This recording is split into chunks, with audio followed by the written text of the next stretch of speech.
Number 2 যে সিনেমাটিকে রেখেছি এটি হচ্ছে আরিফিন শুভর মালিক সিনেমা। সেখানে আরিফিন শুভর বিপরীতে বিদ্যা সিনহা মিম এবং ভিলেন হিসেবে মিশা সওদাগরকে কাস্ট করা হয়েছে। সিনেমাটি গ্যাংস্টার অ্যাকশন জনরার একটি সিনেমা হতে যাচ্ছে, যা বাংলাদেশের সিনেমাতে আমরা এর আগে না দেখলেও দেশের অন্যান্য ইন্ডাস্ট্রি এ ধরনের অনেক সিনেমা আমরা অলরেডি দেখে ফেলেছি। সিনেমার ট্রেলার দেখে আমার তিনটি জিনিস ভালো লেগেছে। প্রথমটি হচ্ছে এই সিনেমার কালার গ্রেডিং, দ্বিতীয়টি হচ্ছে এর ব্যাকগ্রাউন্ড স্কোর এবং একই সাথে তৃতীয় যে বিষয়টি হচ্ছে সেটা হচ্ছে বিদ্যা সিনহা মিম।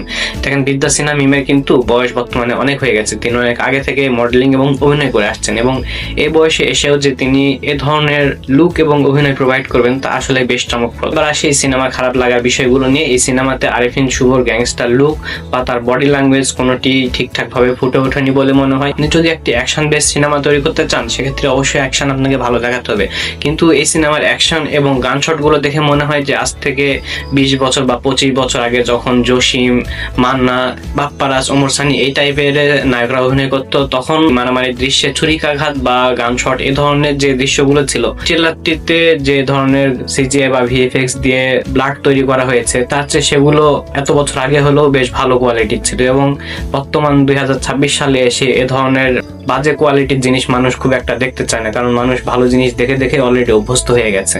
এই সিনেমার সবচেয়ে বড় ইন্টারেস্টিং বিষয়টি হলো ট্রেলারের একদম শেষের দিকে চঞ্চল চৌধুরী জওয়ান স্টাইলে একটি অ্যাপিয়ারেন্স দেওয়া হয়েছে। ব্যাকগ্রাউন্ডে কণ্ঠ শুনে আমার তো একে চঞ্চল চৌধুরী বলে মনে হয়েছে, বাকিটা সিনেমা আসলে দেখা যাবে। এই সিনেমার নির্মাতাদের আমার একটি কথা বলার, যদি দর্শকদের উদ্দেশ্য করে সিনেমা বানাতে চান তাহলে জানার চেষ্টা করেন আসলে দর্শকরা কি জানতে চায়, কি দেখতে চায়, বা আপনারা জানতে চেষ্টা করেন যে দর্শকদের রুচি কি।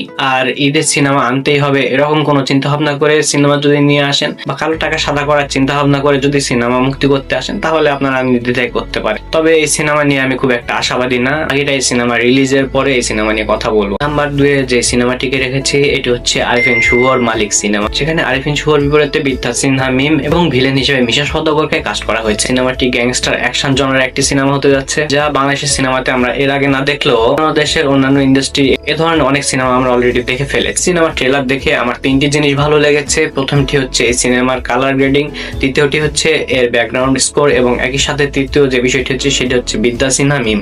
দেখেন বিদ্যা সিনহা মিমের কিন্তু বয়স বর্তমানে অনেক হয়ে গেছে, তিনি অনেক আগে থেকে মডেলিং এবং অভিনয় করে আসছেন এবং এই বয়সে এসেও যে তিনি এ ধরনের লুক এবং অভিনয় প্রোভাইড করবেন তা আসলে বেশ চমকপ্রদ। এবার আসি এই সিনেমার খারাপ লাগার বিষয়গুলো নিয়ে। এই সিনেমাতে আরিফিন শুভর গ্যাংস্টার লুক বা তার বডি ল্যাঙ্গুয়েজ কোনোটি ঠিকঠাক ভাবে ফুটে ওঠেনি বলে মনে হয়। আপনি যদি একটি অ্যাকশন বেস সিনেমা তৈরি করতে চান সেক্ষেত্রে অবশ্যই অ্যাকশন আপনাকে ভালো দেখাতে হবে, কিন্তু এই সিনেমার অ্যাকশন এবং গান শটগুলো দেখে মনে হয় যে আজ থেকে 20 বছর বা 25 বছর আগে যখন জসিম, মান্না, বাপ্পারাজ, ওমর সানি এই টাইপের নায়করা অভিনয় করতো তখন